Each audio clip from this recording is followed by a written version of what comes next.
course, but I'm an American citizen, and if someone is murdered on the street in Washington, we all have an interest in asking, what was that? That's not an attack on his memory. It's a demand for justice in the name of every single American, not just his family. Don't get to shut it down, sorry. Et cetera, et cetera, et cetera. Like, all of this gets to the foundation of our system, which is justice. Is every citizen treated the same under the law or not?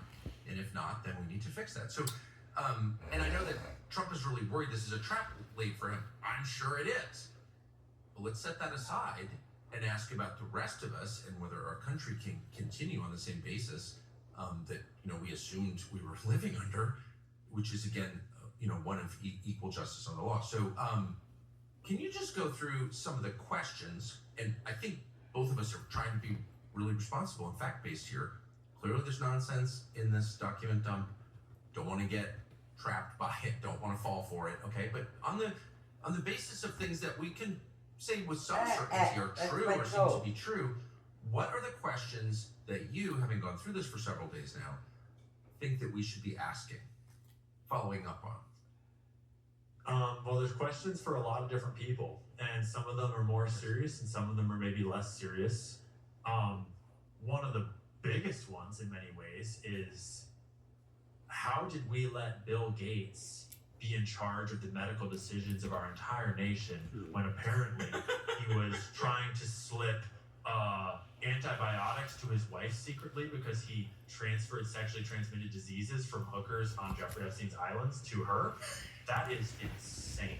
And when you look back at the absolutely just the crime against humanity that COVID was, and you realize who Bill Gates is and who he's exposed to be in these emails, that's atrocious. But that's less of a question we need to ask, and more of a person we need to just forget about forever, right? Well, first of all, I just bless you for saying that, and you put it so well.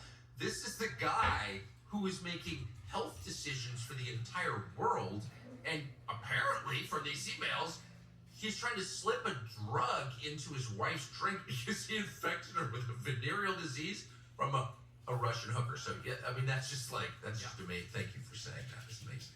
Yeah, that's apparently our health professionals, our pandemic response. But I think that everyone that's in the files has a certain amount of answering to do. For example, Elon Musk, and to Elon's credit, at least he's out on Twitter. No. At least putting his words forward. I don't know if they all square with me when you actually read what he said in the emails versus what he's saying on Twitter is the truth. But like, I haven't seen anything that directly completely 100% contradicts one another, so to speak. So there's reconciliations of, because that, for people that don't have the context, there's a bunch of emails of Elon Musk trying to sort of organize going to party with Jeffrey Epstein, and explicitly saying, no, I want to go to a wild party. I'm not trying to have a relaxing vacation. I'm really stressed. I want a wild party.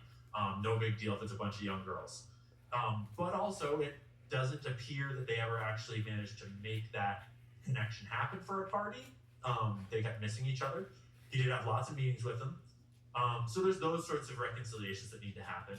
And then there's the overt lies, like Peter Thiel's connections to Jeffrey Epstein that have repeatedly been a moving goalpost of, hey, I kind of knew him and I was kind of introduced to him, to like, hey, actually, you've got a whole bunch of emails with him. Actually, he funded your venture capital firm with hundreds of thousands of dollars. Actually, clearly, this relationship was much more extensive than you displayed at first. The same is true of Howard Lutnick. Howard Lutnick, who, is the Commerce Secretary right now, neighbor of Jeffrey Epstein, is on video in interview explicitly saying that I met him once way back and I immediately knew he was a creep, and me and my wife had to go, and we never talked to him ever again, never saw him, never nothing, whatever.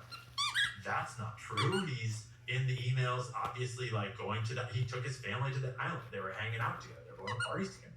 So there's a whole spectrum of scandal for various people that I think needs to be answered for individually.